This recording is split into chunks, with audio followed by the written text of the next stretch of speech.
Bueno, gracias por conectarse.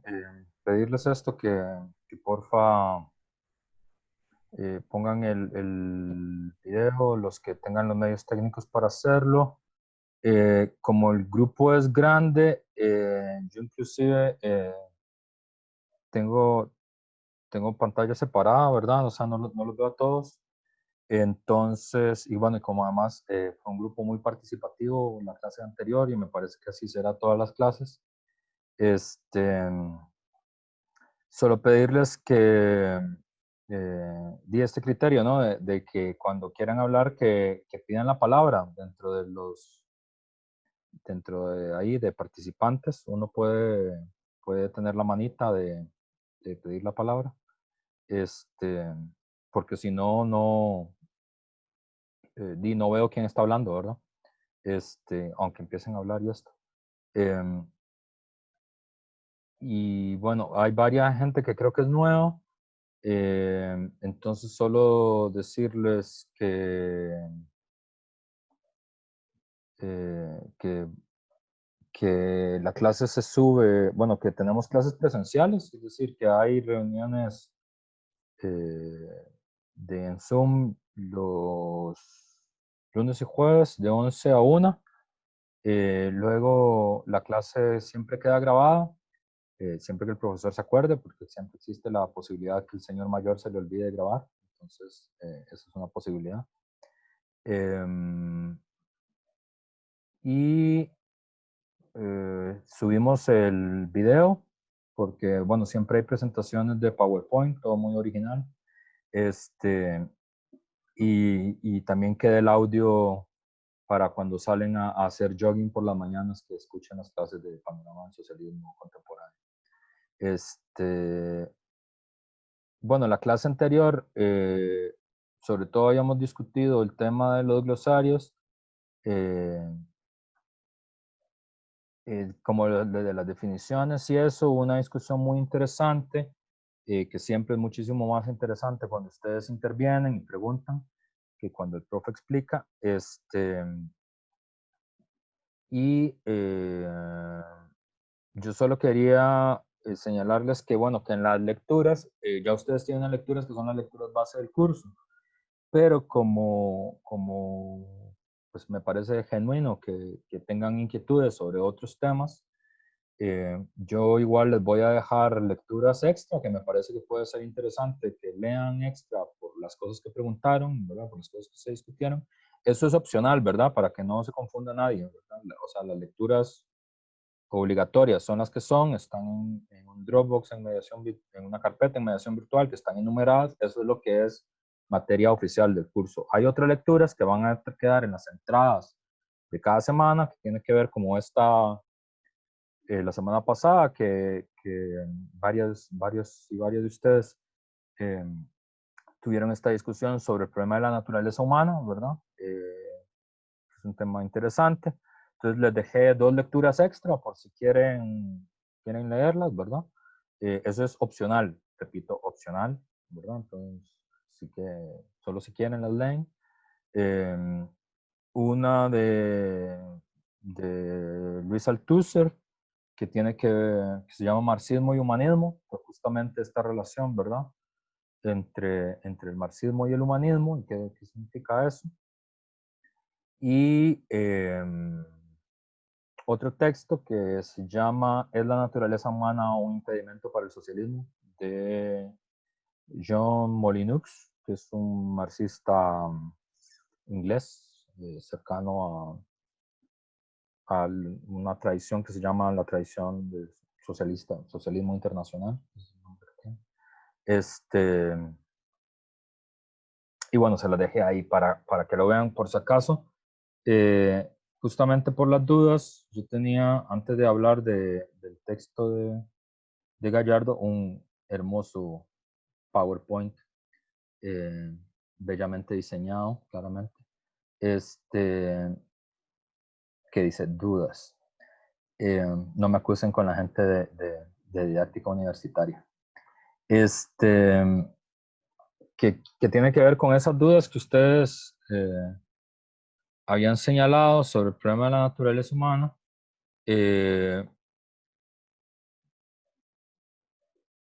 esta primera, que es un texto de Marx, que tiene que ver con la Sagrada Familia. El texto se llama La Sagrada Familia, es un texto de Marx. Y creo que es un texto previo al Manifiesto Comunista. Y tiene que ver justamente con una de las, obviamente, digamos, con esta discusión que ustedes tuvieron. Ahí Marx dice, ¿verdad?, que no hay que tener gran perspicacia para darse cuenta del entronque que guardan las tradiciones socialistas y comunistas con las doctrinas sobre la bondad originaria y la capacidad intelectiva igual de los hombres, es decir, con la tradición de Rousseau, ¿verdad? Sobre todo, ¿verdad? Eh, y cómo la fuerza de la experiencia, del hábito, de la educación, la influencia de las circunstancias externas y la importancia de la industria, la importancia de la legitimidad del goce, eh, y cómo los seres humanos forman todos sus conocimientos y sus sensaciones, ¿verdad?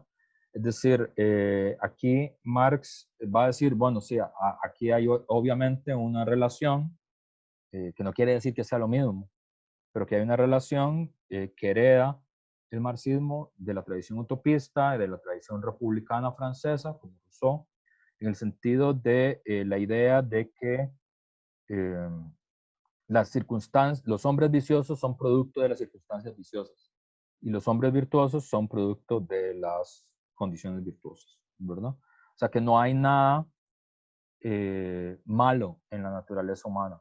No se les olvide que,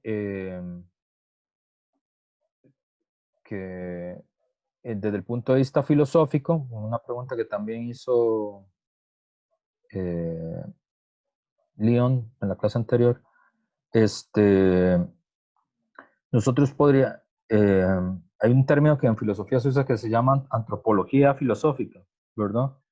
Eh, y hay un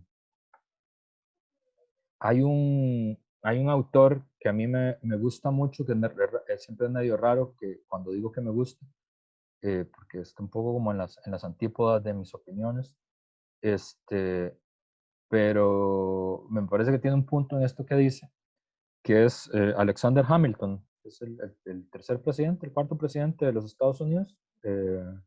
Es uno de los founding fathers, de los padres fundadores de los Estados Unidos, que son, ¿no?, Washington, Jefferson, Adams, Hamilton. Y de todos es como el menos famoso porque es el más macarra de todos, así, el más, ¿cómo se dice macarra? El más pinta, ¿no? De los Founding Fathers, o sea, era como el más, sí, el más maleducado, pues, más, más pinta, diríamos los costarricenses, ¿verdad? Este, alguna gente, por ejemplo, cuando lo compara, aunque yo creo que es una comparación que puede ser medio odiosa, lo compara con la personalidad de Trump. Pues alguna gente cuando Trump subió al poder dice que Hamilton era como parecido, en el sentido de esa personalidad así como eh, concha, grosera, mal hablada, como ese estilo de gente, ¿verdad? Como ese estilo de personalidad. Aunque Hamilton obviamente hizo otras cosas que Trump no hizo. Pero Hamilton eh, dice, ¿qué es la filosofía política sino una permanente reflexión sobre la naturaleza humana? Y eso Trump no lo diría porque eso es muy inteligente. ¿Qué quiere decir? Que detrás de toda política hay una concepción que en la política no se dice, eso se omite. Pero en toda gran política hay una concepción de lo que los seres humanos son, ¿verdad? Que es como más filosófica, ¿verdad? Eh, y eso es como lo que en filosofía se le dice antropología.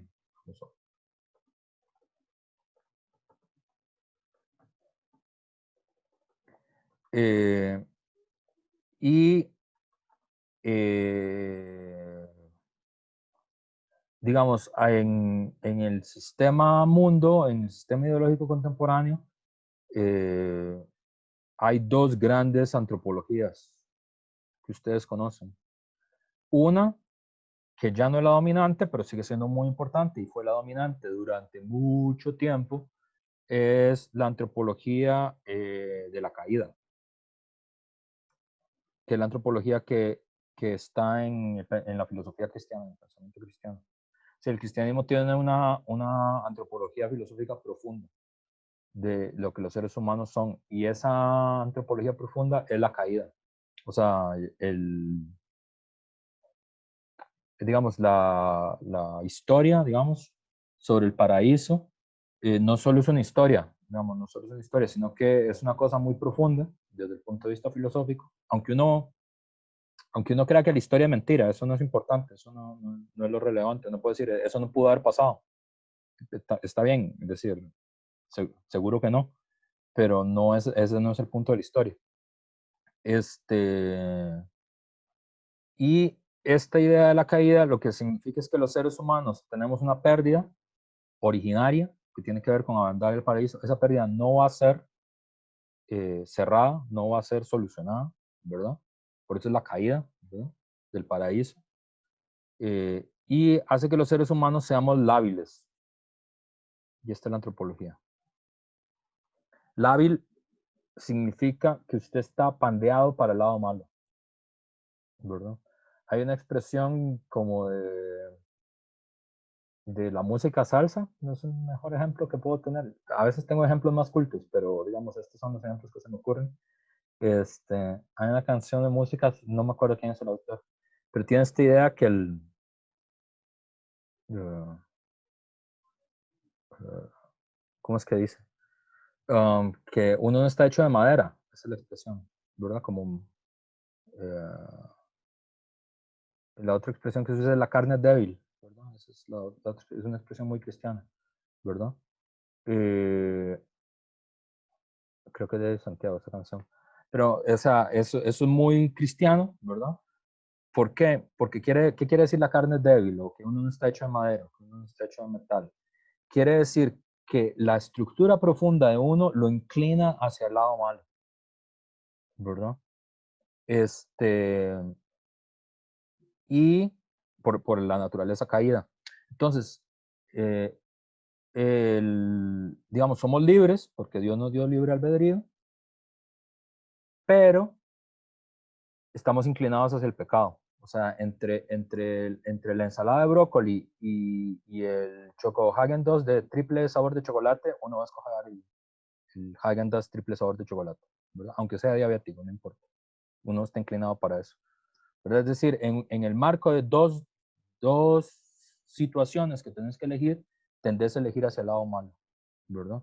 Y por eso necesitas un pastor que te dirija, ¿verdad? Necesitas sentir culpa, necesitas expiar tu culpa, necesitas contar tus pecados, necesitas ser perdonado y necesitas un pastor que te diga que has sido perdonado y que te dirija, digamos, en los aspectos grandes del mundo, es decir, en cómo orientar mi alma para salvarme, y en los aspectos pequeños del mundo, eh, que es si me tengo que casar o no con Juanita, ¿verdad? Es decir, los sacerdotes intervienen, espero que no haya ninguna Juanita aquí, perdón, pero, o sea, no es con nadie si se llama Juanita, es decir, con cualquier persona.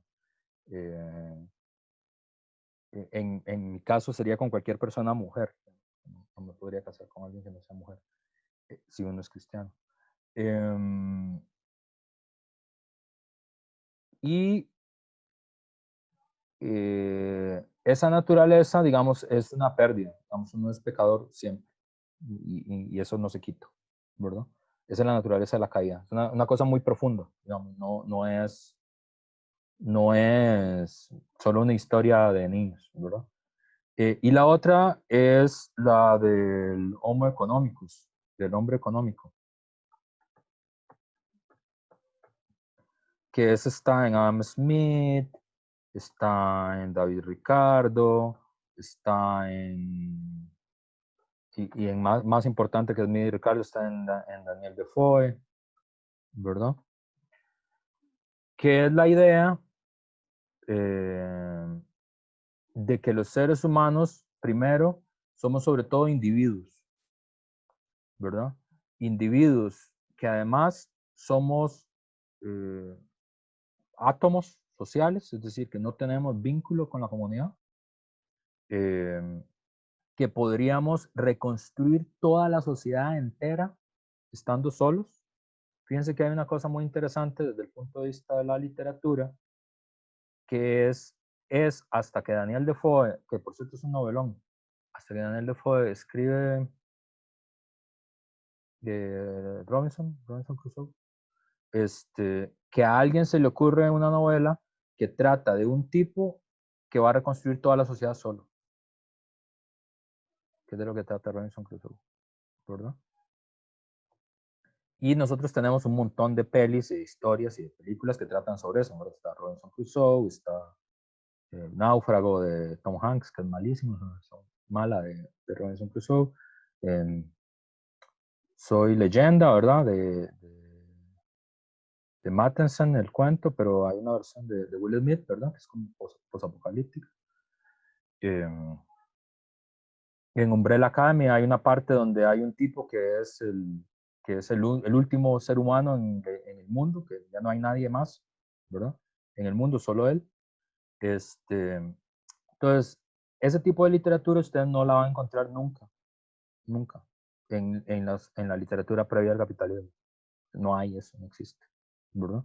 Porque siempre supusimos que éramos seres comunitarios. O sea, la comunidad puede ser muy chiquita, puede ser muy grande, pero siempre. Pero nosotros sí, digamos, asociamos que somos individuos que no tienen vínculos con la comunidad, que lo más importante que hay es nuestra individualidad. Por eso, digamos, nadie nos puede obligar a usar máscaras, porque eso es una dictadura totalitaria, ¿verdad? Y ese tipo de cosas. Digamos, si eso tiene sentido para nuestra sociedad. Y hay gente que cree eso y defiende eso y protesta por eso, ¿verdad? Y de hecho, en muchas sociedades modernas no hay uso mandatorio de la máscara, ¿verdad?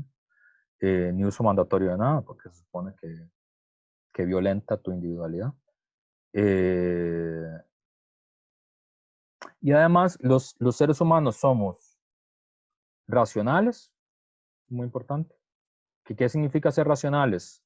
Significa que tenemos objetivos y nos damos los medios para esos objetivos. O sea, la antropología esta, ¿verdad?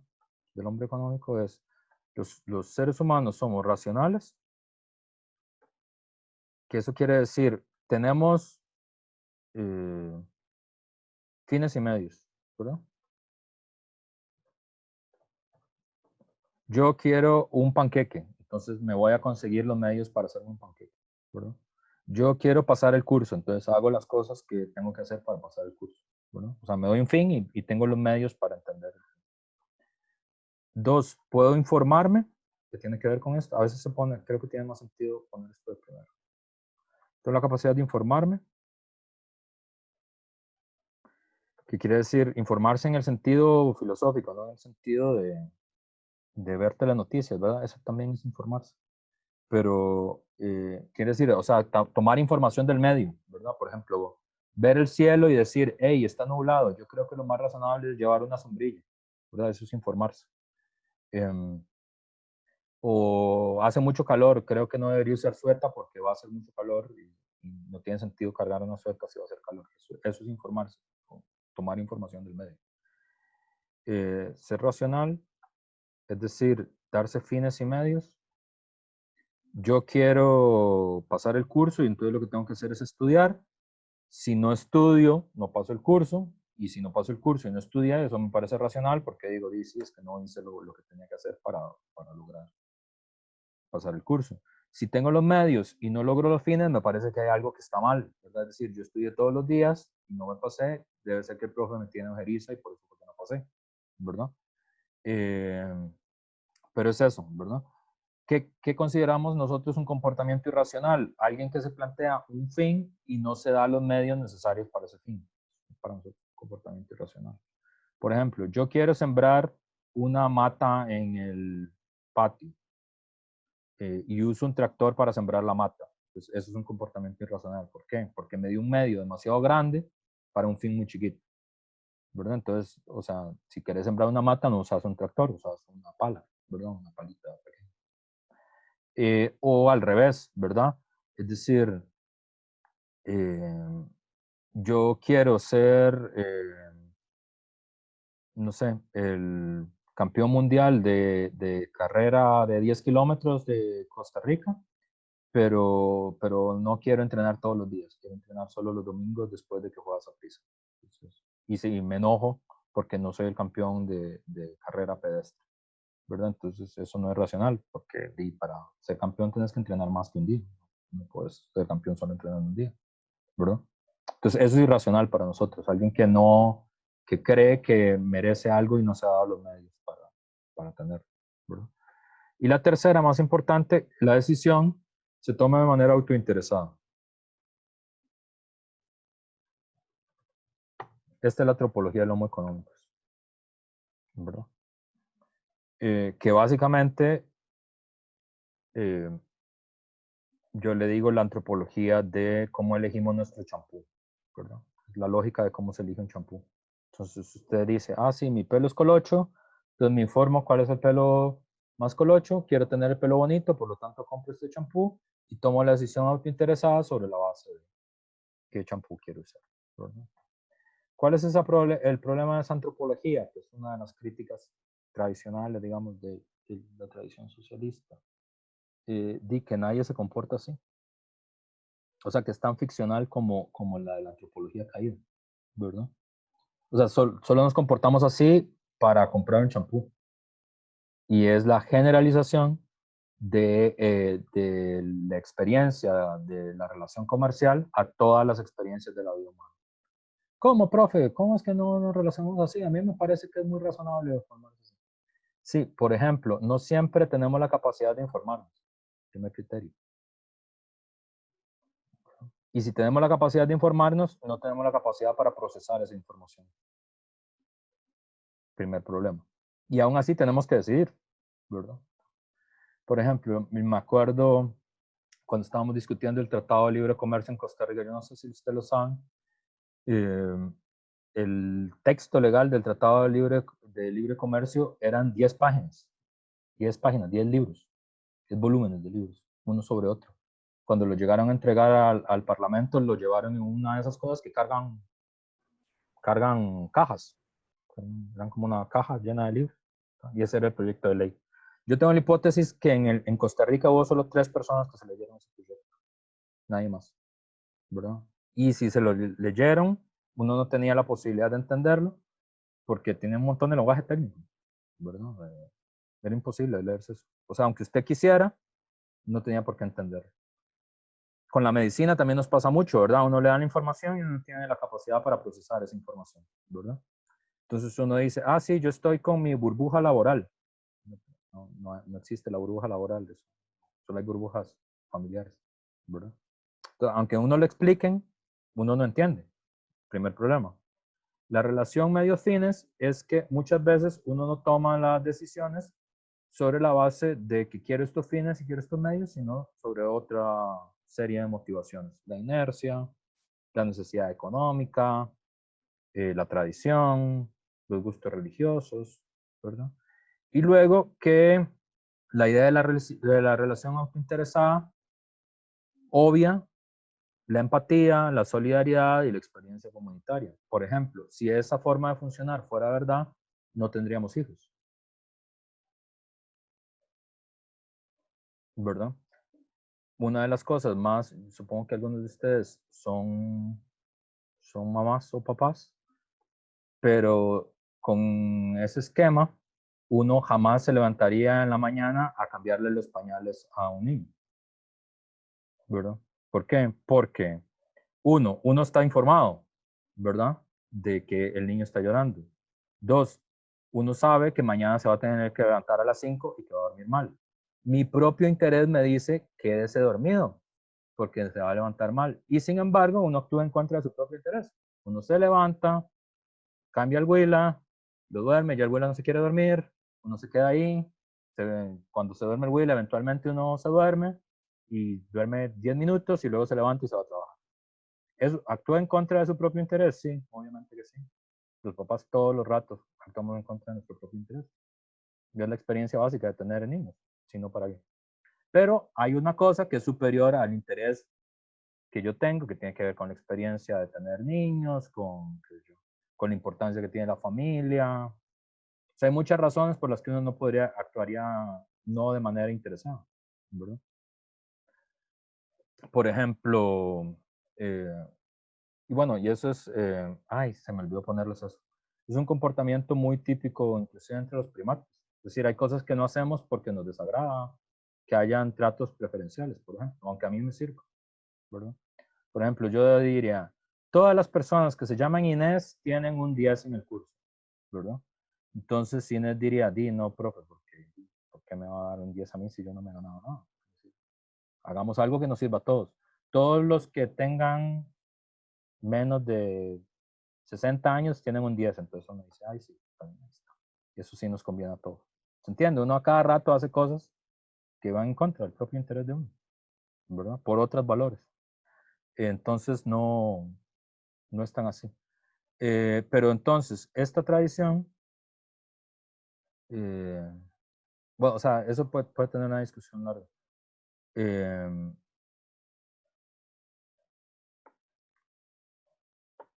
Eh, bueno, y entonces aquí justamente lo que él dice es que sí hay una herencia, lo que dice Marx, que viene de la idea rusoniana, de la idea socialista utópica, de que la educación y el hábito son los que permiten que los seres humanos tengan comportamientos virtuosos. O sea, que si los medios que nos damos son virtuosos, los seres humanos tendrían que ser virtuosos, ¿verdad? Y además hay un combate contra la antropología de la caída del cristianismo, porque la antropología de la caída es antisensualista, ¿verdad? Es decir, tiene esta idea de que como somos pecadores, nuestros sentidos como que nos inclinan hacia el mal, ¿verdad? Es decir, como usted sabe que no se tiene que comer el chocolate y el olfato le dice, ese chocolate está muy bueno y no se lo termina comiendo. Y ya luego se siente mal porque se comió el chocolate, ¿verdad? Entonces, no. O qué sé yo, usted quiere dejar a la esposa o al esposo que le escogieron sus padres porque le gusta más la otra persona y se va con la otra persona, pero se siente mal toda su vida porque tenía que haberse quedado con la que eligieron sus padres, ¿verdad? Entonces, hay como una crítica, digamos, en el cristianismo es muy importante en el pasaje este de Jesucristo en el desierto, ¿verdad? Es decir, los sentidos es lo que usa el diablo para engañar a Jesucristo y para engañarnos a nosotros también.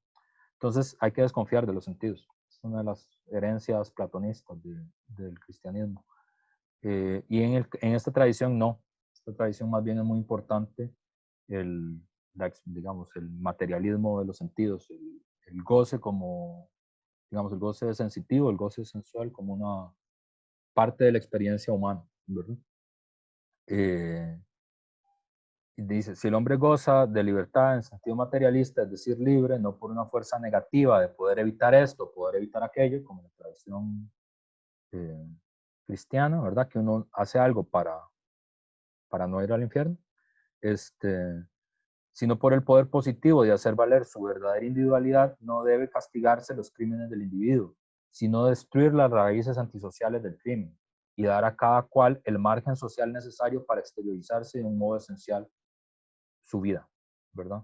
Por ejemplo, en el típico crimen que es robar, ¿verdad? Que es un crimen odioso, que a nadie le gusta, eh, a nadie le gusta que lo asalten, ¿verdad? Es decir, si ustedes han tenido una experiencia de que les hayan asaltado, es una experiencia desagradable, odiosa, a nadie le gusta, ¿verdad? Eh,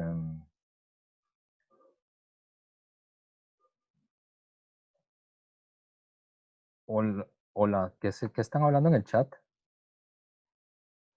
Yo me perdí.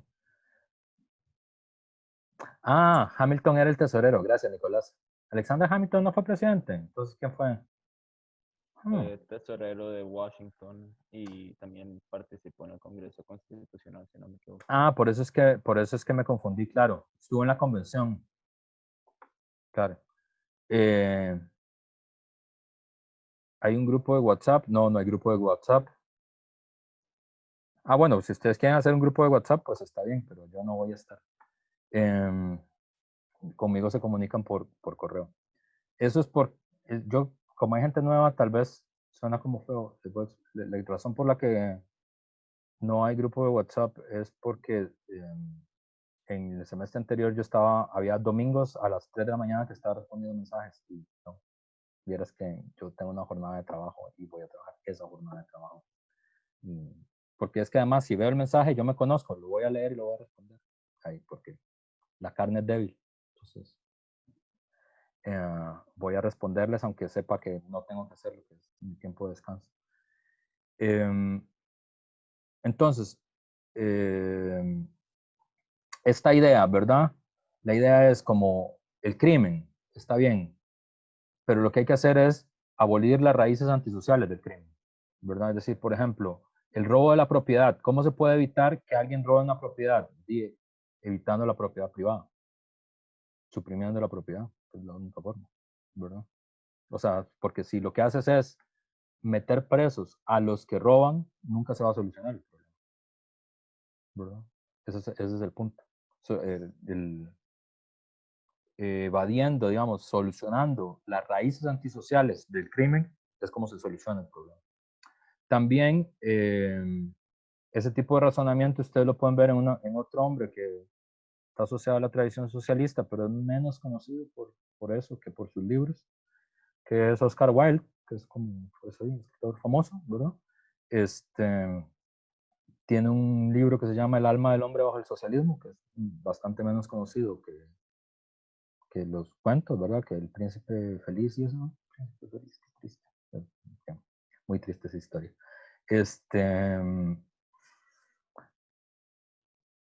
Y él dice, por ejemplo, que ese es el problema de la caridad, ¿verdad? Es decir, que efectivamente la caridad puede solucionar de que ese niño que está particularmente hambriento en ese momento tenga algo que comer, pero no resuelve el problema de la pobreza, ¿verdad? Entonces, que ahí hay un problema, que hay que hacer algo que solucione, digamos, las raíces antisociales del crimen, dice él, ¿verdad?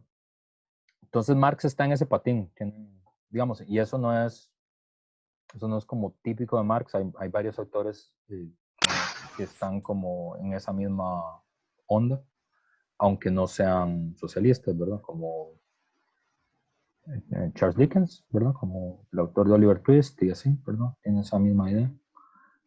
Aunque él es como sociocristiano y así, ¿verdad? Pero esa es la idea. Eso es sobre la Sagrada Familia. Esto es sobre los manuscritos que tenía que ver con esta idea que yo había dicho. Para Marx, siempre el individuo es un ser social, ¿verdad? Ahí les va a quedar las referencias. Se las dije sobre todo porque como se interesaron tanto por ese debate.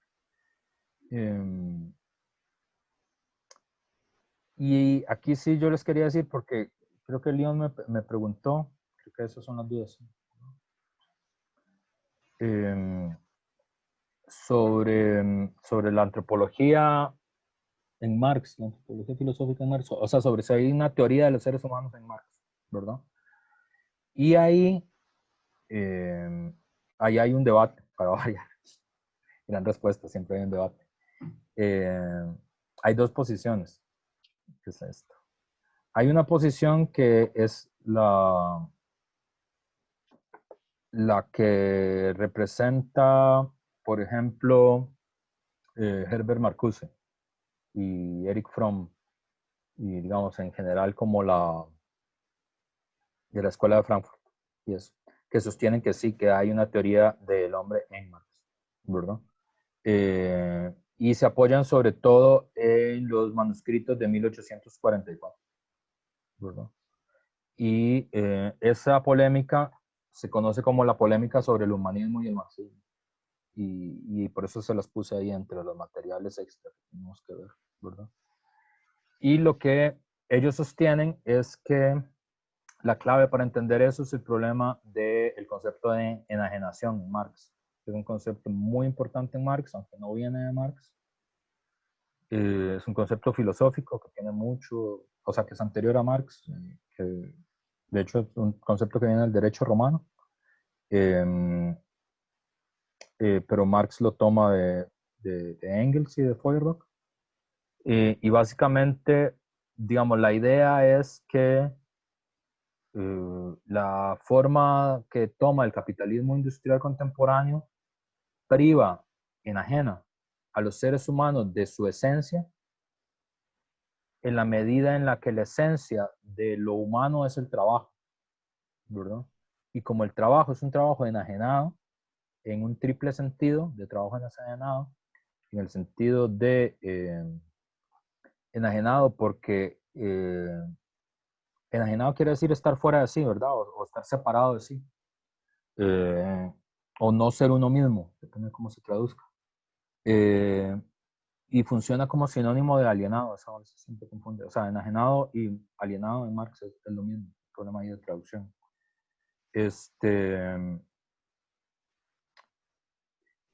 La palabra, creo que la mejor traducción es alienación, pero también se puede usar enajenación.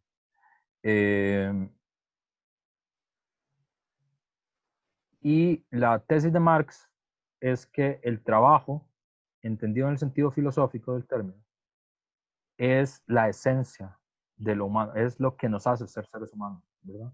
El trabajo en el sentido del el proceso consciente en el cual uno modifica la naturaleza y en el mismo movimiento se modifica a uno, en ese sentido de trabajo. Eso es lo que nos volvió seres humanos, ¿verdad? Y hay un libro de Engels que se llama así, ¿no? El papel del trabajo en la transformación del mundo en hombre. Y en la medida en la que el trabajo del proletariado moderno es enajenado en un triple sentido, en el sentido que está enajenado de sus medios de producción, es decir, no es dueño de los medios de producción, en el sentido de que está enajenado del producto de su trabajo, es decir, las cosas que produce no son de él, y está enajenado de los objetivos de la producción social, es decir, no sabe para qué está haciendo eso que está haciendo y no le puede dar carácter a eso que está haciendo. En ese sentido, la sociedad moderna priva a la humanidad de su esencia humana, ¿verdad? Entonces, ahí, digamos, en los escritos primeros de Marx está esa interpretación. Y hay toda una tradición marxista que dice que sí, que hay una teoría de la esencia humana en Marx y por lo tanto que, digamos, el marxismo sería una forma de humanidad, digamos, una forma moderna de humanidad. ¿Verdad? Que es como la tesis de Fromm, de Marcuse, de toda esta gente.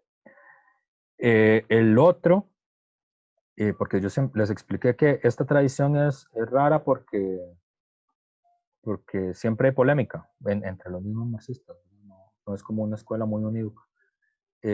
La otra tradición es esta, la de Althusser, que es la que yo comparto más, ¿verdad?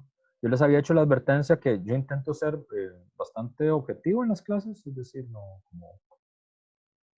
como hacer una presentación estándar de las opiniones que hay, eh, porque me parece que es lo más sensato, digamos, desde el punto de vista de las clases. Y cuando digo qué es lo que opino yo, además se los advierto, ¿no? Como para que no haya confusión, porque, digamos, yo presento como la lectura que yo he hecho de Marx, ¿verdad? Pero no tiene por qué ser la que ustedes tienen o compartirlo. Digamos, es parte de su proceso de formación. A mí me convence esta interpretación, ¿sí? Yo estoy más con esta interpretación. Y esto es un fragmento de un texto de Marx que se llama Glosas Marginales al Tratado de Economía Política de Wagner. Y Marx dice esto, dice, yo no arranco nunca de los conceptos, ni por lo tanto del concepto del valor. Yo parto de la forma social más simple, en la que toma cuerpo el producto del trabajo de la sociedad actual, que es la mercancía. Analizo y lo hago fijándome ante todo en la forma bajo la cual se presenta y descubro la mercancía. Y es de una parte en su forma material un objeto útil o dicho en otros términos un valor de uso, así ahí, ¿verdad? Y ese es el fragmento que usa Althusser para decir que Marx en realidad, digamos, él no parte del hombre, sino que parte de, de las formas sociales económicamente dadas.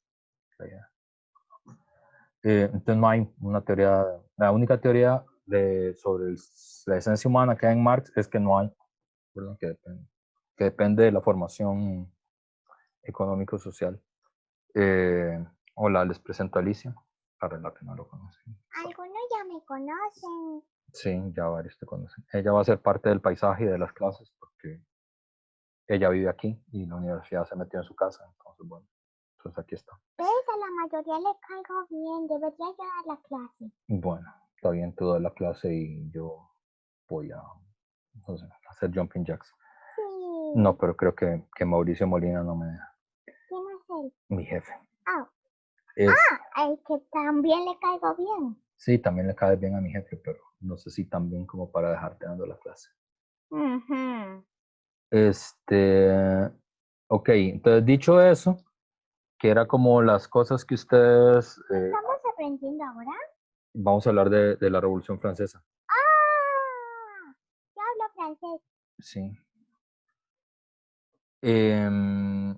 Entonces, de hecho, hay unos... ahí me corrige si no pronuncio bien. Probablemente. Sí, seguramente. Bueno, digo un par de cosas porque eso era como de las dudas que fueron saliendo. Si tienen preguntas o intervenciones o lo que sea, me avisan, ¿verdad? O pregunten. Hoy vamos a hablar de este texto, que es otro calentamiento, ¿verdad?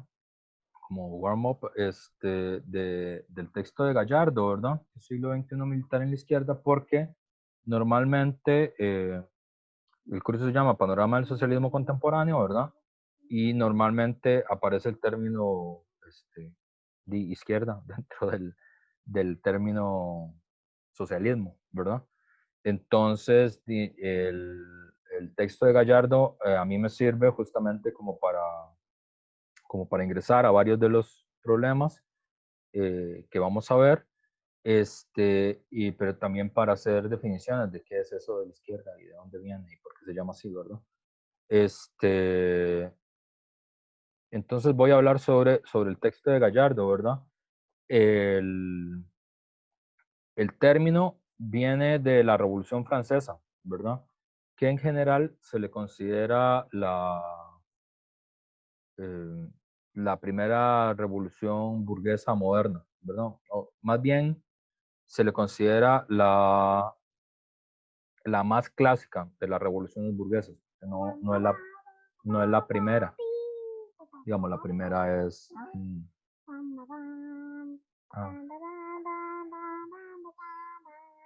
la primera... Dame campo, abuela. Bueno, luego puedes quedarte cantando la marsellesa.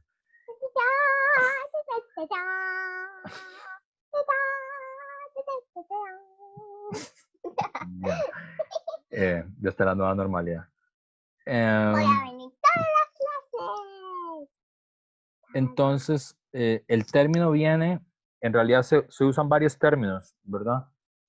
A veces uno cree que el término izquierda, derecha y centro es como una continuidad geográfica, porque de hecho es una forma de localización en el espacio, eso es lo que es, ¿verdad? Entonces, como las cosas que están a la izquierda, las cosas que están al centro, las cosas que están a la derecha. Y tal vez no es como muy útil esa forma de explicarlo, y entonces como para entenderlo, porque da la sensación de un continuo, ¿verdad? Es decir, cuando uno dice izquierda, derecha y centro, da la sensación de las cosas que continúan. Por ejemplo, en este momento en la pantalla, yo me veo a la izquierda y Franco se ve a la derecha, ¿verdad? Y en la continuidad está Nicolás y luego está José Humberto, ¿verdad? Entonces da la sensación como que es un continuo ininterrumpido del espacio, ¿verdad? Y eso no ayuda a comprender el término, ¿verdad? De lo que significa ni de dónde viene. Y eso viene de la Revolución Francesa, que es la primera, digamos, la que se considera como la más clásica de las revoluciones burguesas. junto con la inglesa, la de 1642, y la independencia de los Países Bajos, ¿verdad? Pero la más conocida es la Revolución Francesa. Algunos autores, por ejemplo, yo no sé si lo saben, Kant, por ejemplo, que era un hombre cristiano, ¿verdad? Tiene este concepto, que es el concepto del acontecimiento. Sí, adelante, Nico. Profe, ¿se considera burguesa bueno, la independencia de los que ahora es los Estados Unidos o es otro tipo de revolución o cómo se clasificaría? Buena pregunta. Es una revolución burguesa, pero además es una revolución anticolonial. Entonces, por eso es que no tiene, o sea, tiene esa anomalía, digamos. Tiene esa diferencia, pues, porque era una colonia de Inglaterra.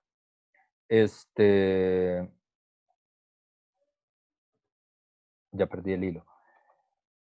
Pero Kant, porque Kant dice en el conflicto de las facultades, y es muy interesante porque Kant es un autor, bueno, cristiano, más bien como moderado, qué sé yo. Kant habla de que en la historia de la humanidad hay dos acontecimientos. Un acontecimiento es un hecho tan singular y tan importante que parten de la historia de la humanidad, ¿verdad? El primer acontecimiento es el nacimiento de Cristo, y lo dice alguien cristiano, ¿verdad? Es decir, que para la gente que es cristiana es muy importante porque Jesús es Cristo, eso quiere decir que Jesús es Dios, ¿verdad? O sea, es como Dios se hace ser humano, ¿verdad? Y eso es muy relevante en el cristianismo porque son de las pocas religiones que tiene ese mecanismo, digamos, de que Dios se hace hombre. Entonces Kant dice, está el nacimiento de Cristo y el otro acontecimiento es la Revolución Francesa. Y esos son los dos acontecimientos que hay en la historia de la humanidad, ¿verdad?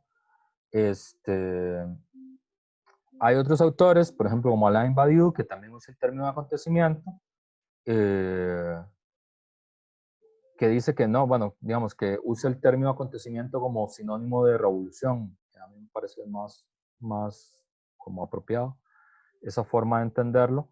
Pero lo que quiere decir, lo que quieren transmitir los dos, y esto es la clave, es que un acontecimiento, como la Revolución Francesa, es un hecho muy singular, no pasa frecuentemente en el tiempo, es un parteaguas y tiene las características que hace posible lo que hasta ayer no estaba dentro de las condiciones de lo posible. Esta es la clave del acontecimiento.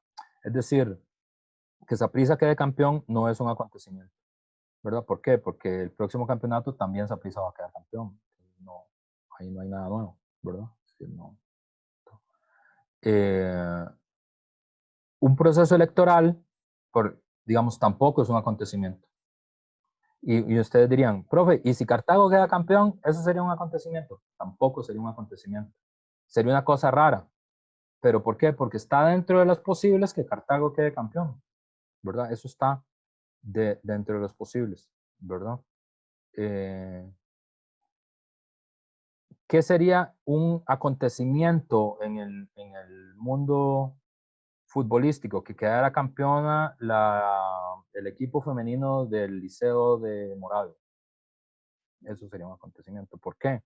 Porque habría que cambiar todas las reglas del juego, porque ustedes saben, el fútbol está segregado por sexo, no se puede nada combinado, ¿verdad? Entonces, habría que cambiar todas las instituciones para que eso pase. Eso es un acontecimiento, ¿verdad? Porque eso no está dentro de las condiciones de lo posible. Salvo que haya una revolución, ¿verdad? Que haya un acontecimiento, ¿verdad? Por eso es que los cristianos le dicen acontecimiento al nacimiento de Jesús, ¿verdad? Es decir, ¿Dios puede hacerse hombre? No. Salvo cuando nació Jesús. Ahí ya sí pudo, ¿verdad? Por eso es tan importante para el cristianismo, ¿verdad? José Humberto y alguien más. José Humberto y Edgar.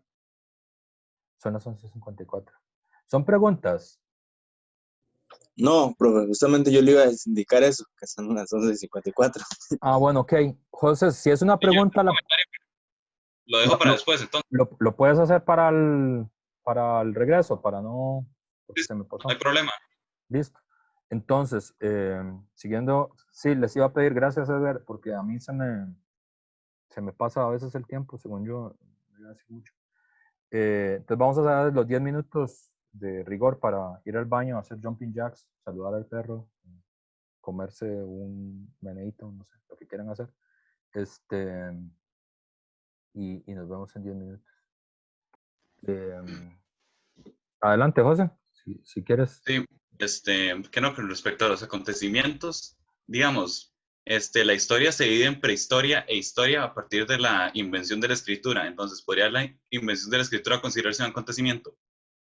Depende del autor, pero Badiou no, ni Kant tampoco. En Kant hay Ok. dos. O sea, primero habría que ver si los autores consideran, o sea, usan el concepto de acontecimiento, ¿verdad?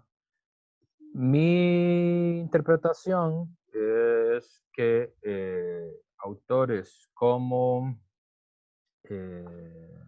Badiou, como Kant, ¿verdad? Usan el término, Badiou sobre todo, usa el término acontecimiento como sinónimo de revolución, básicamente.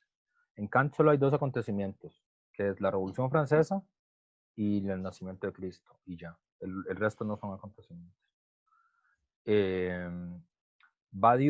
Para Badiou, los acontecimientos son la Revolución Francesa, la Revolución Rusa, la Revolución Cultural China, ¿verdad? Esas son acontecimientos, ¿verdad? O sea, la definición es, pero digamos, es como más filosófico. ¿Qué es esto? No es un acontecimiento, no es una más de las alternativas posibles dentro de las que hay. Por eso es que, digamos, cuando los periodistas, digamos, dicen, es que esta elección es un acontecimiento histórico, digamos, ahí, por definición, no han leído a Badiou, porque una elección nunca es un acontecimiento histórico, ¿verdad? ¿Por qué? Porque el resultado de las elecciones va a ser está dentro de los resultados posibles. No, aunque gane el último de los partidos, está dentro de los posibles, ¿verdad? Un acontecimiento es que se abra la posibilidad de que lo que hasta ayer era imposible suceda hoy, ¿verdad? ¿Por qué la Revolución Francesa es un acontecimiento?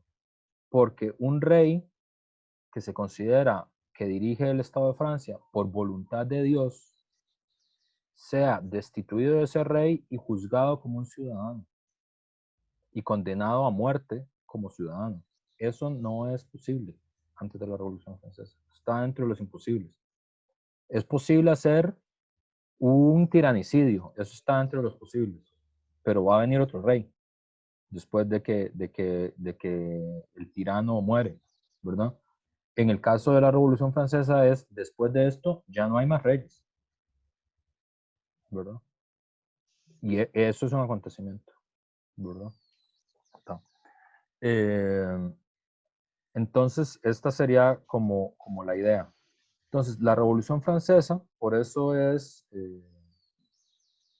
que va a marcar tanto la historia de la humanidad como modelo. Desde el punto de vista de la tradición socialista, la Revolución Francesa es, junto con la Revolución Rusa, digamos, parte de las referencias, digamos, obligadas, ¿verdad? Y la razón por la que se habla de izquierda y de derecha tiene que ver con un acontecimiento fortuito, del 7 de agosto de 1789, que la Asamblea Nacional, el Parlamento, digamos, sí, el Parlamento, digamos, que fue una idea como emular la Cámara de los Comunes inglesas, eh, tiene una ubicación, que eso yo no sé si ustedes alguna vez han ido a una asamblea, qué sé yo, de estudiantes o lo que sea, y eso pasa mucho, ¿no? Usted se junta con los compas que tienen posiciones parecidas a los suyos, ¿no? Entonces todos se juntan como en un mismo lado, ¿verdad? Entonces, para poder hablar y para poder hacer, o para poder salir corriendo si la cosa se pone fea, ¿verdad?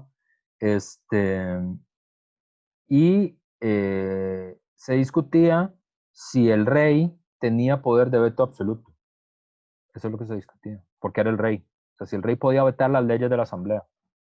Y quienes defendían la tradición de que el rey puede vetar, que un veto absoluto sobre las leyes, se sentaron a la derecha del lugar. Y quienes estaban a favor de que el rey no tuviera derecho de vetar las leyes, se sentaron a la izquierda, ¿verdad? Y de esa geografía de la revolución se mantuvo mientras duró la Revolución Francesa. De ahí es que viene, pero no tiene que ver con que haya un continuo. De hecho, la expresión es un discontinuo, ¿verdad? Porque tiene que ver con, bueno, aquí otra definición, ¿verdad? A la derecha del presidente de la asamblea, porque normalmente eso es una copia de cómo funciona la Cámara de los Comunes inglesa. El presidente está en el centro de la Cámara, ¿verdad? Entonces, los que estaban a favor del veto real se sentaron a la derecha del presidente, los que estaban en contra del veto real se sentaron a la izquierda y los que no sabían qué iban a hacer se sentaron en el centro. Y de hecho, si ustedes leen la historia de la Revolución Francesa de Mirabeau, por ejemplo, la de Lamartine, que eso ya casi no se lee, pero decir, te lo pueden leer. La expresión que usaban los franceses no es izquierda, centro y derecha. Esa es una expresión que se construyó después. La expresión que se usaba en ese mismo instante era la montaña, la llanura y el pantano, el amarismo. De hecho, si ustedes leen los discursos de Robespierre o contra Robespierre, que es uno de los de la izquierda, digamos, hablan de los montañeses, ¿verdad? Para referirse a ellos. Y es porque la asamblea es como así, como inclinada. Entonces, la montaña es la parte de arriba y la llanura es la parte de abajo y el pantano es lo que está en medio, ¿verdad? Pero no tiene que ver con la continuidad. De hecho, lo que hace referencia es a la discontinuidad. Lo que hace referencia es a la ruptura. Quienes estaban del lado de los jacobinos, de la izquierda, digamos, de Robespierre, de Marat, lo que querían era romper con el pasado, radicalmente con el pasado, ¿verdad? Y con las instituciones del pasado. Y de ahí viene el término. De hecho, como es poco conocido, por aquí lo tengo, esto. Es muy interesante. Este es el discurso, esto se lee poco también, pero no.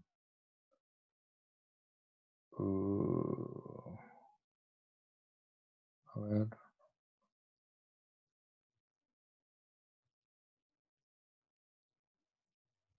¿Dónde está la pantalla completa? No la veo. Abajo, profe, de penúltimo. Es que no los veo porque, claro, es que ustedes están aquí. Y me tapo. Aquí, ya. Gracias. ¿Verdad? Este es el discurso que da Robespierre en 1792. La revolución empieza en 1789, pero digamos, los años más radicales, digamos, los años del Terror Rojo, se le conoce, son de 1793 a 1795. Y aquí, esto es muy importante porque, digamos, les muestra como la forma en la que razonan y por qué es la cosa tan novedosa, digamos, de la revolución.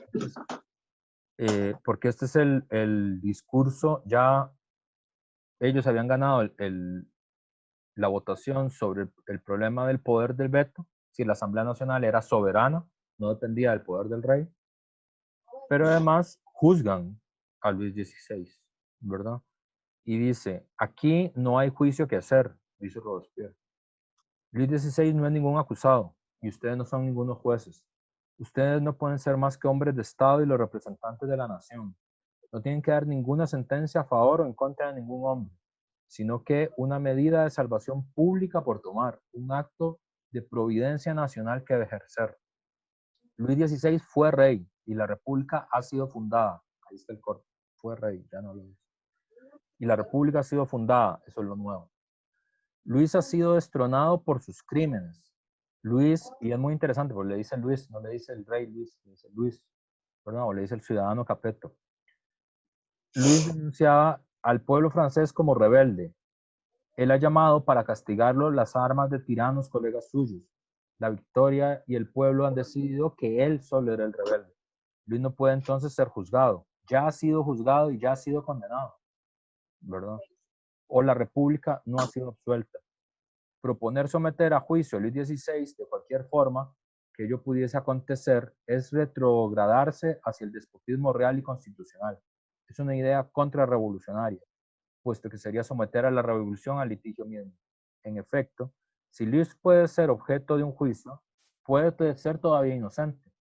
¿Qué digo? Es presumido de serlo hasta que sea juzgado. Pero si Luis es absuelto, si Luis es presumido inocente, ¿en qué se convierte la revolución? Dice. Y esto es muy interesante porque esa ruptura con el pasado, justamente, por eso es un acontecimiento, funciona con con la inversión de la carga de la prueba, dicen los abogados, ¿verdad? ¿Qué significa eso? Que Luis es culpable por ser rey, ¿verdad? No es que es culpable porque el rey hizo algo malo. No sería un acontecimiento, porque eso está dentro de las posibilidades, ¿verdad? Sino que él razona al revés, dice, es que es culpable porque es rey. Y ser rey es ilegal, ¿verdad? Entonces ahí está invierte. Eso es lo que es diferente, ¿verdad? Profe, No es que el rey es un tirano o no es que el rey hizo algo que no tenía que haber hecho. El problema es que es rey. Y si es absuelto, entonces la revolución es ilegal. Y la revolución ya triunfó. Por lo tanto, no puede ser ilegal. Entonces es una forma muy diferente de razonar, ¿verdad? Y por eso no es un continuo, ¿verdad? No es como, porque uno tiene idea como que es un continuo de posiciones, ¿verdad? Entonces, qué sé yo, los que están a favor de tener impuestos a la renta de 80% están más a la izquierda que los que están a favor de que sean impuestos de la renta de 70%, y más, esa forma de razonar no está bien. Digamos, no es lo que quiere decir el término. ¿Se entiende? Perdón, alguien me decía algo. James, profe. sí, Sí, adelante. entonces, digamos, para entenderlo de alguna forma, un acontecimiento sería un cuestionamiento directo, no sé, como irrevocable al poder de las instituciones vigentes. Sí. O sea, Digamos, sería, es una ruptura completa con las instituciones vigentes y con el pasado. sí, sería como que aquí, digamos, ya el grueso de la población, en vez de preguntarse quién va a ser la próxima persona presidenta, se pregunte por qué es que necesitamos elegir a alguien que tenga ese puesto o ese poder o la administración de tales instituciones, porque no lo podemos hacer de otra forma. Exacto. Sí, no es elegir un presidente o elegir un presidente bueno o elegir un presidente socialista, digamos, que sería todavía más raro aún, sino es para qué ocuparíamos un presidente. Digamos, ahí habría un acontecimiento. Profe, ¿Entiendes? perdón, una consulta. ¿Podría repetir lo que dijo? ¿Es una ruptura completa? Con las instituciones y con el pasado. Gracias. De hecho, esta palabra instituciones es importante porque, y esta idea del pasado, porque aquí hay una diferencia entre los jacobinos digamos, y los marxistas, ¿verdad? Aunque en general los marxistas reivindican a los jacobinos. De hecho, Lenin dice que el bolchevismo es y el jacobinismo más el movimiento obrero, una cosa así dice. Pero ahí es problemático, eso no es tan así. Institución, ¿qué es una institución? Eso es muy importante porque digamos que aquí la definición que podríamos decir de la izquierda o de la tradición socialista es justamente que hay una ruptura con las instituciones del orden, ¿verdad? Ah, bueno, yo la había puesto aquí. Hay una ruptura con, ¿verdad? Hay unas transformaciones nacionales de las antiguas instituciones lógicas y prácticas, ¿verdad? Esto es lo que le da sentido al término izquierda. Y de ahí luego viene la tradición socialista moderna, digamos, de esa herencia de la Revolución Francesa. No, la tradición socialista moderna se apoya en la Revolución Francesa, aunque tiene algunos matices. La primera palabra, instituciones lógicas y prácticas, es muy importante. ¿Qué es eso? Porque esa palabra la usamos mucho, ¿no? Como, qué sé yo, el presidente o el ministro de Salud siempre dice, es que hay que valorar nuestras instituciones. ¿Verdad? Y uno dice, sí, hay que valorar las instituciones. Y luego uno le pregunta, bueno, ¿pero qué es una institución? Y ahí ya uno se enclocha, ¿verdad? De esas palabras que todos hemos oído, todos usamos, todos entendemos cuando se usan, pero si nos preguntan qué es, ahí no nos trabamos y no sabemos qué decir, ¿verdad? Es como la palabra política, ¿no? O sea, todo el mundo entiende la palabra, ha oído la palabra, ha usado la palabra, entiende qué significa cuando en un discurso está la palabra política, pero si uno le pregunta, bueno, ¿qué es la política? Ahí uno lo que se le ocurre es dar como ejemplos de política, pero no explicar qué es, ¿verdad? Ahí uno se enclocha, o como el tiempo, ¿verdad? También es otra palabra que es así, pero todos entienden que la palabra, todos lo han usado, todos entienden qué significa cuando alguien habla del tiempo. Pero si uno le pregunta, bueno, ¿qué es el tiempo? Uno normalmente lo que hace es poner ejemplos de cómo se usa el tiempo, ¿verdad? No explicar qué es el tiempo. Entonces, institución tiene como esta misma problema, ¿verdad? Que todos lo usamos, todos lo entendemos, está por todos lados, pero nadie se toma la delicadeza de definir qué es una institución, ¿verdad? Una institución es una forma de hacer las cosas. Esa es la definición, ¿verdad? Y por eso es importante, ¿verdad? Y no es lo mismo que una asociación o una agrupación, a veces la gente lo confunde, ¿verdad? Porque la institución es más duradero, está más petrificado, ¿verdad? Por ejemplo,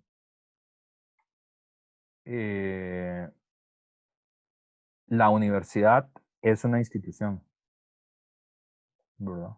Ustedes pueden estar en distintos grupos, ¿verdad? O sea, ustedes pueden estar en este grupo, pueden estar en el grupo con Camilo, pueden estar, qué sé yo, puede parecerles un bodrio en la clase y salirse y irse a otra clase, ¿verdad? Está bien, todo eso está dentro de lo posible, pero eso no es ninguna ruptura con la institución. La institución es la U, la universidad. ¿Por qué? Porque es una forma de hacer las cosas. ¿Qué quiere decir? Nos hemos puesto de acuerdo para que la educación social de los jóvenes permita que gente que está en edad de trabajar no vaya a trabajar o trabaje poco y extienda su tiempo de educación social en una institución de enseñanza superior. Y hay una forma en la que se hace eso, con estudiantes, con alumnos, con unas prácticas y con unas lógicas. ¿Es la única forma en la que la gente podría tener educación superior? No, ha habido otras, pero esta es la institución, ¿verdad? ¿Significa que las únicas personas inteligentes son las que vienen a la U? No, uno puede ser inteligente y no haber ido nunca a la U, pero la institución es la U, ¿se entiende? Por ejemplo, la policía es una institución, ¿verdad? Los jueces son una institución. ¿Qué quiere decir? ¿Cómo vamos a organizar la justicia nosotros? Creo que José Humberto ponía un ejemplo que tenía que ver con el tema de los crímenes, ¿verdad? Que yo no sé si usted, por ejemplo, creo que eso se hace en los caracoles zapatistas, ¿verdad? Como eso no está fuera del Estado mexicano, ¿verdad? Fuera en el sentido real, no fuera en el sentido geográfico. Por ejemplo, hay eh, eh, prácticas, tradiciones que, por ejemplo, si hay comprobación de que hay alguien que es un violador, ¿verdad? En la comunidad lo que hacen es que lo amarran a un palo y ese palo tiene hormigas eh, y las hormigas lo desmayan a uno. Son de esas cosas grandes y esa es la tradición, ¿verdad?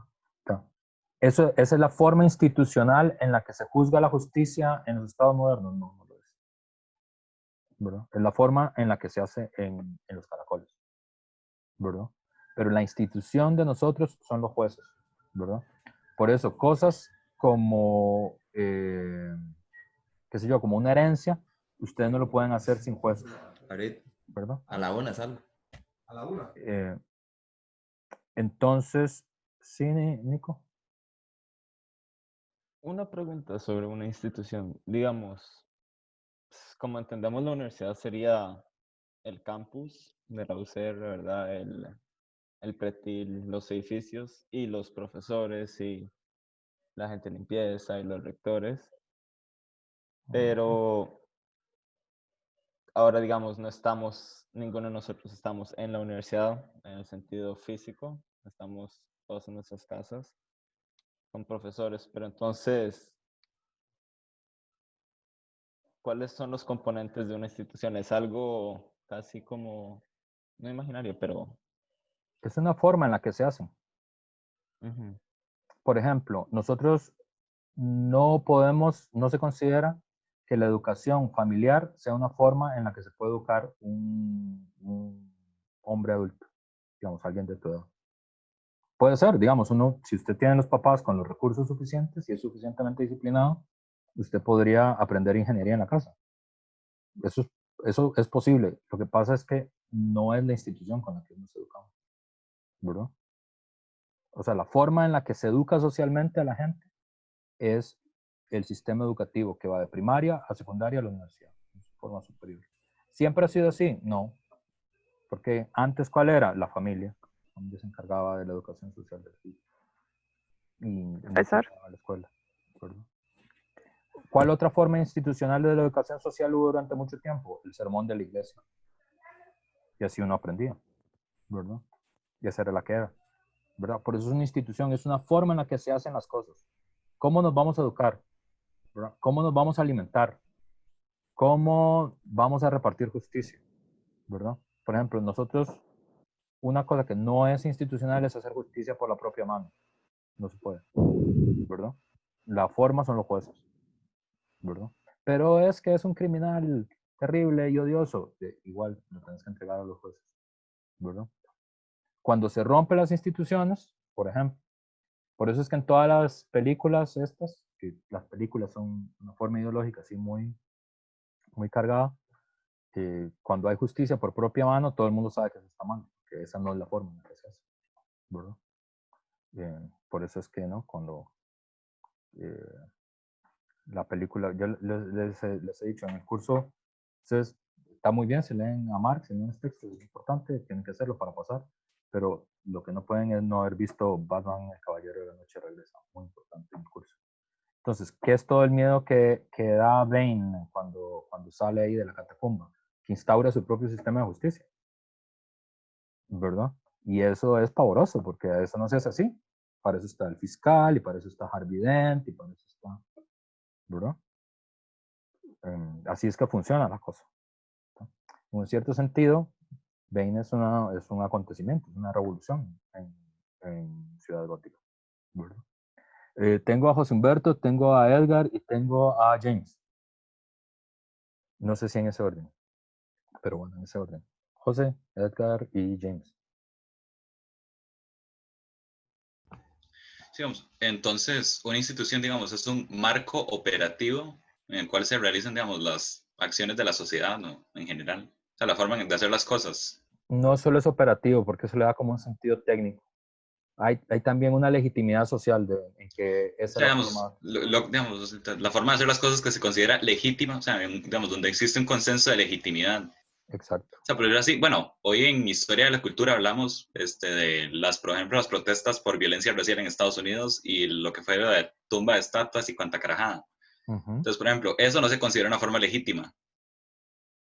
Pero, Puede serlo. o sea, digamos, la violencia contra, bueno, ¿cómo decirlo? El vandalismo, se considera vandalismo porque no es una forma, digamos, legitimada por la ley de protestar, pero, si, digamos, si ignoramos digamos, esa institución, como, o sea, digamos, si rechazan esa institución, entonces es una forma válida, digamos, de protestar contra la injusticia.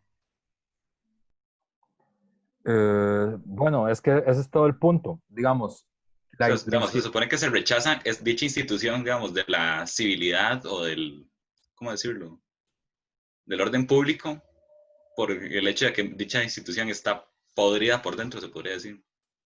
Sí, digamos, eso sería lo que sería una transformación revolucionaria. Es decir, cuando usted llega a la conclusión que esa institución no hay forma de reformarla. O sea, no hay forma de cambiarla, ¿verdad? Porque, digamos, en principio, eso creo que ha pasado aquí con el parque con el parque Roosevelt, ¿verdad? Que alguna gente ha querido nombrarlo Parque Viviana Gallardo, para recordar un asesinato que hubo en el año 81 en el país contra una guerrillera costarricense.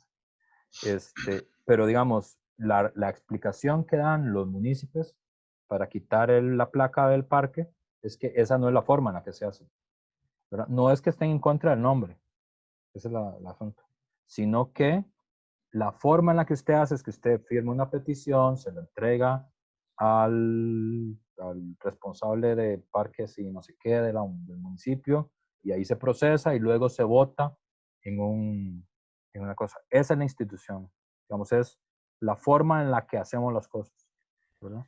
Por ejemplo, yo no puedo decir, yo creo que yo podría ser mejor profesor de mi hija que su profesora de escuela, por eso no la voy a mandar a la escuela. No puedo hacer eso, ¿verdad? Aunque sea verdad, ¿se entiende?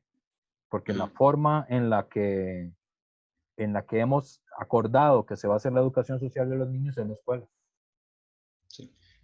Y digamos, ligando esto a la tradición de izquierda, digamos, lo que es el debate que existe entre, digamos, la tradición reformista de la socialdemocracia y la izquierda revolucionaria. Entonces, la tradición reformista busca operar dentro del marco legal actual, o sea, el electoralismo y demás instituciones liberales, mientras que la izquierda revolucionaria busca, digamos, derrocar dichas instituciones y establecer intentar llegar a un nuevo orden social. Esa es la tradición Entonces, de la Revolución Francesa, sí. okay. Sí, Pero, ¿por porque qué? digamos, ahí hay varios debates, que es, sí, digamos, la idea esta de la izquierda, tal como lo entendió la Revolución Francesa y tal como se heredó, tal como quedó en la tradición socialista, es las instituciones no son reformables. Por eso es que tenemos que hacer nuevo todo, ¿entiendes? O sea, no es posible que haya un rey bueno. O sea, no es un problema que Luis sea un tirano en el sentido que sea un mal rey, ¿verdad? Sino el problema es que haya reyes, ¿verdad? Ese es el problema, ¿verdad? Qué sé yo, si ustedes dijeran, no, el problema no es que el profe Roberto sea muy pesado o sea muy agresivo,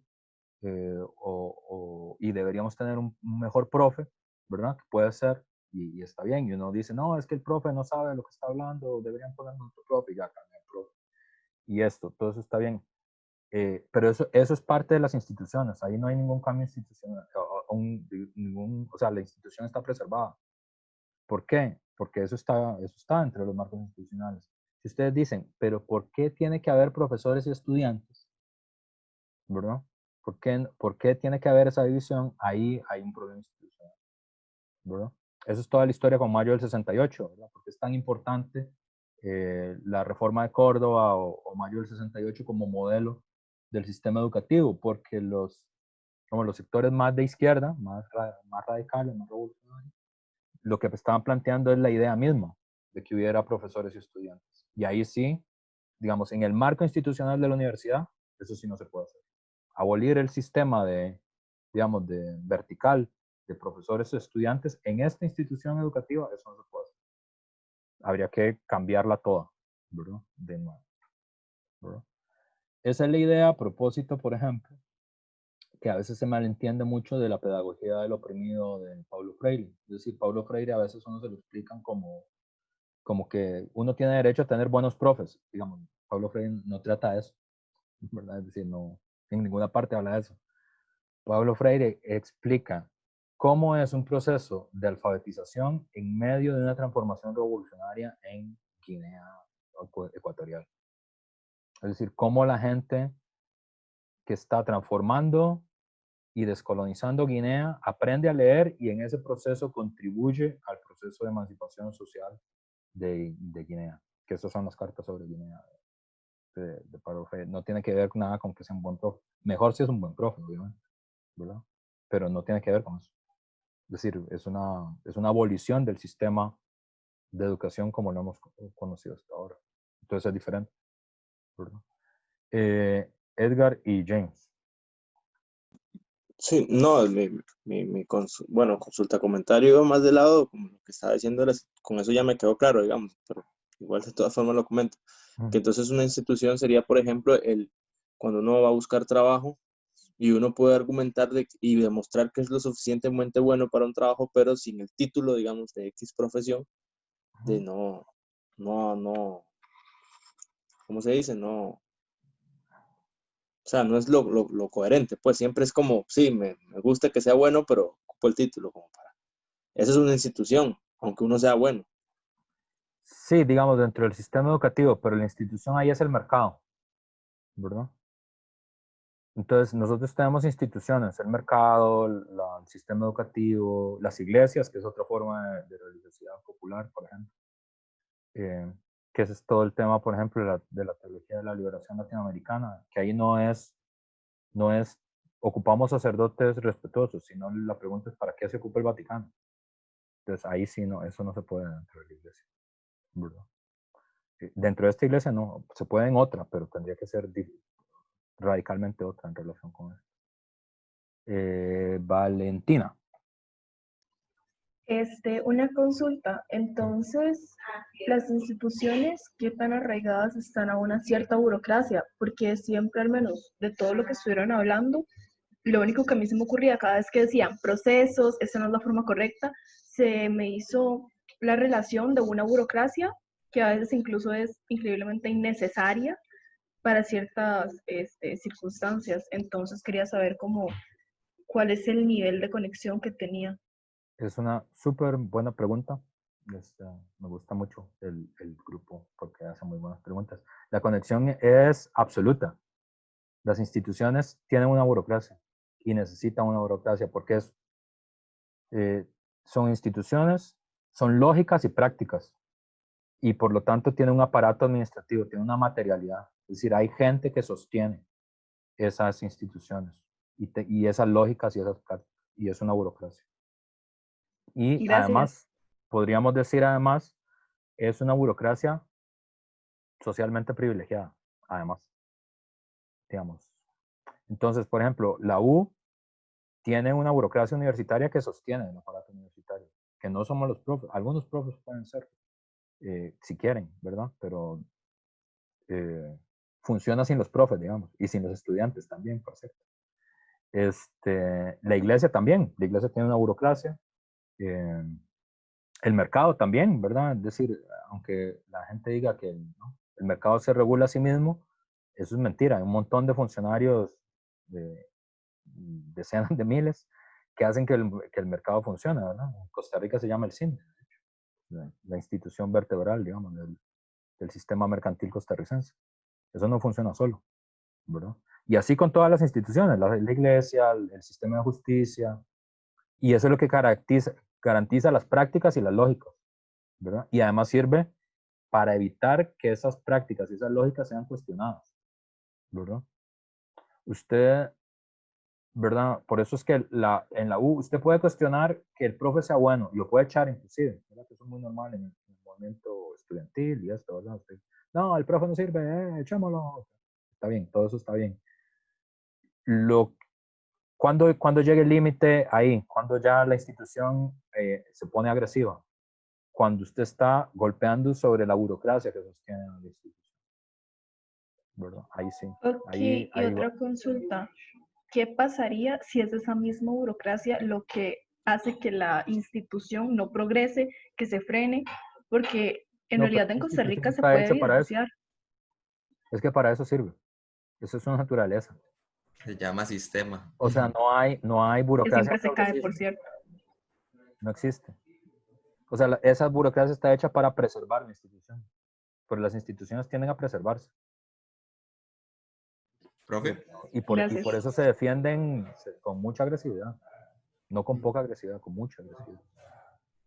Nada más que siempre aparecen amables, simpáticas, siempre empiezan por la palabra, pero pero eso tiene un límite.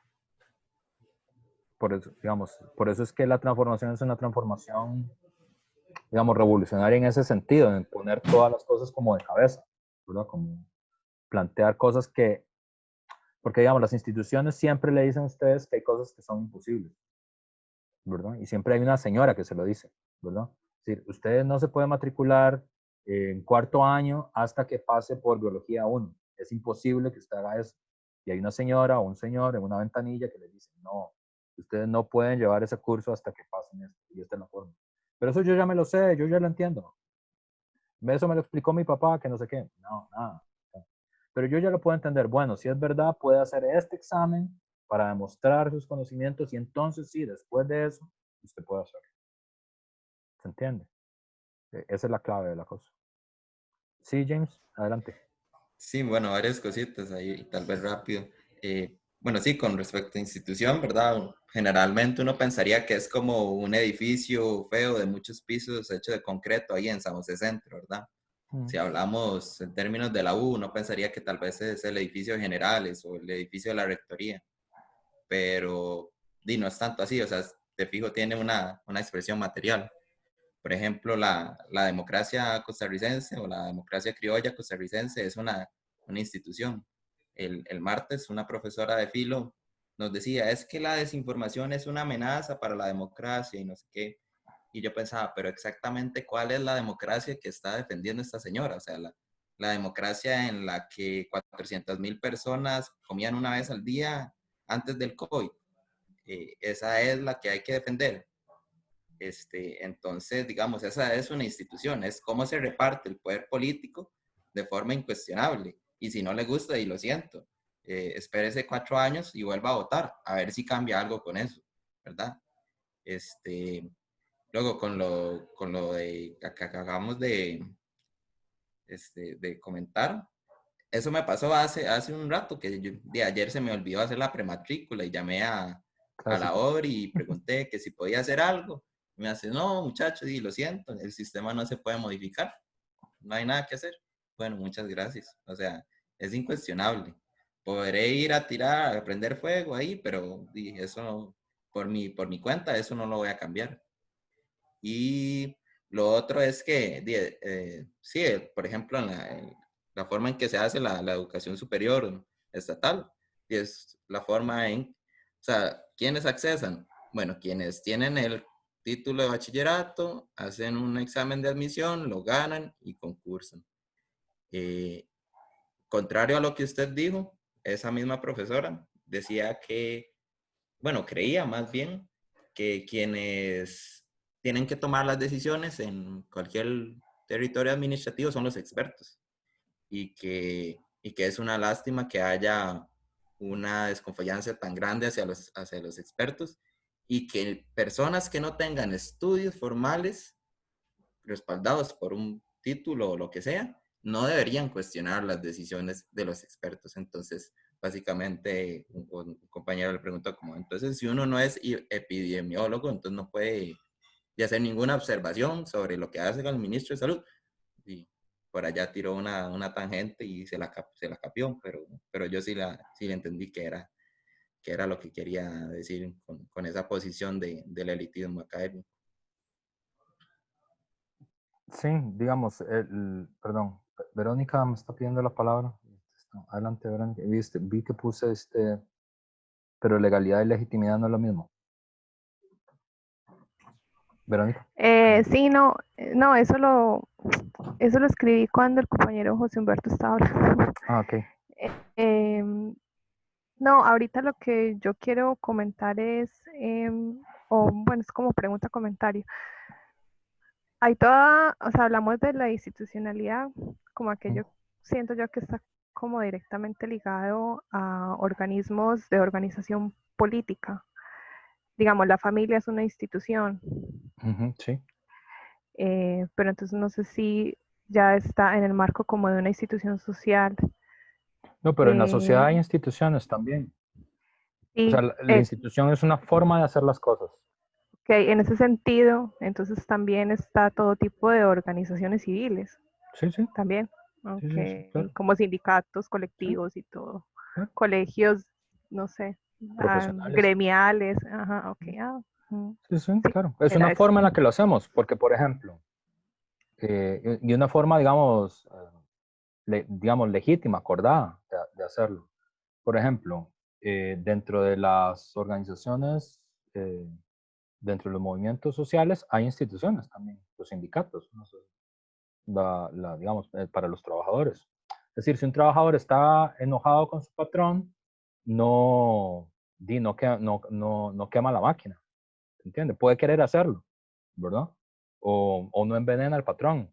También puede ser que quiera hacerlo, pero la forma legítima en la que él hace esas cosas, es decir, no me parece lo que mi jefe está haciendo conmigo, voy y busco a mi representante sindical, si hay sindicato en el lugar, si no, hago uno, ¿verdad? O le pido a alguien que sepa cómo es que se hace eso, ¿no?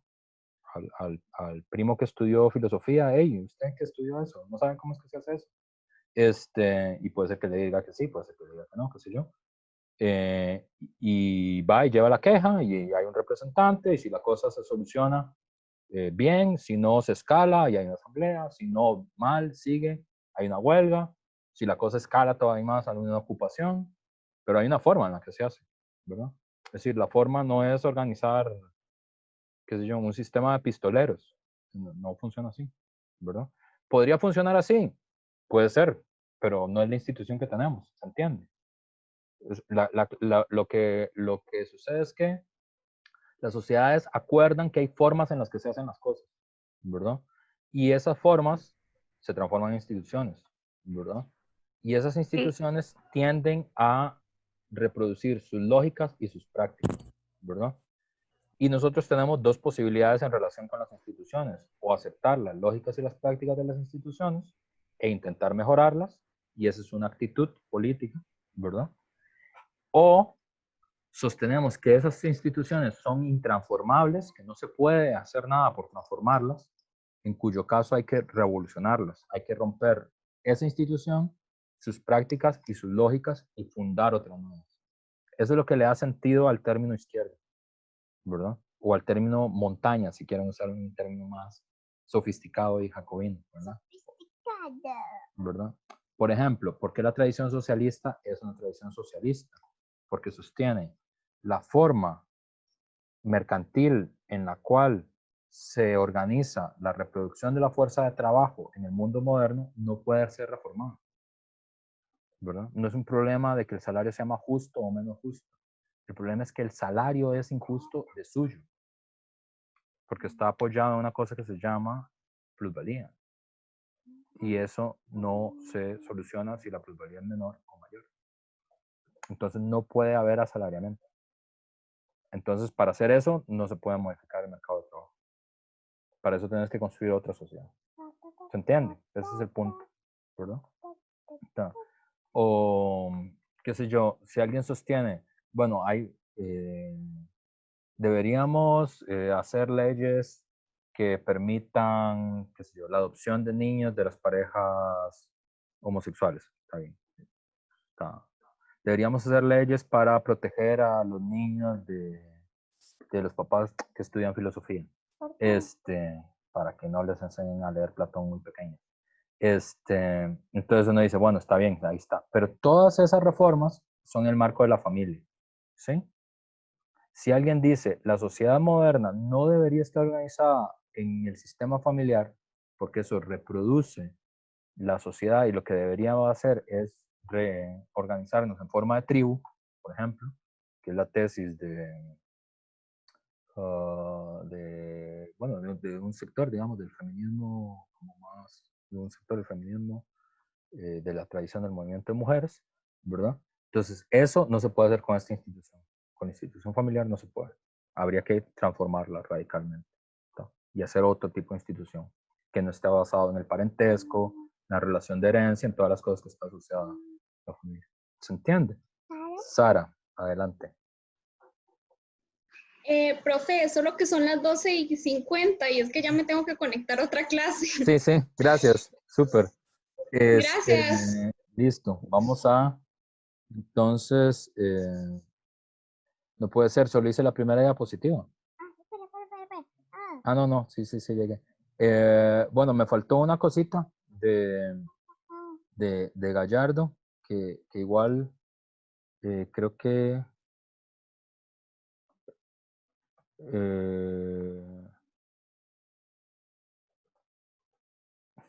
ya, déjenme nada más, solo para tener claro que les voy a poner a leer la otra clase, porque no estoy seguro si tendríamos ya que salir de esto, porque esto es como calentamiento, o ya entramos al de Marta Harnecker. Papi, no entiendo cómo tus alumnos pasan 2 horas ahí frente a la compu viendo cosas de filosofía y esas cosas que te enseñan. Sí, es parte de las instituciones, tienen que hacerlo.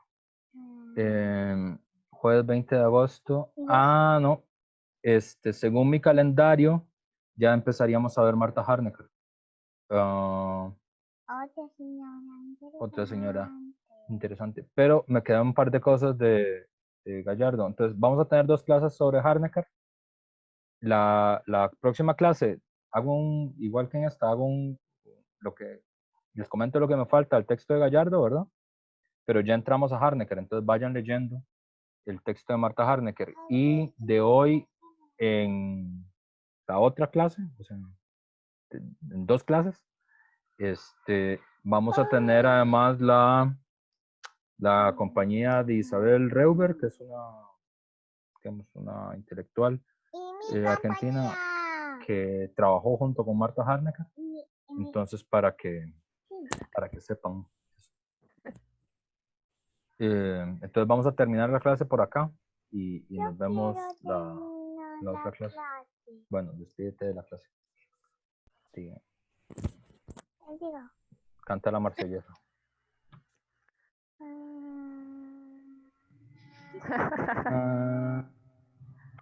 Bye bye. Chao. Chao, Nos vemos. gracias. Chao, profe. Chao. Gracias. Hasta luego, profe. Gracias.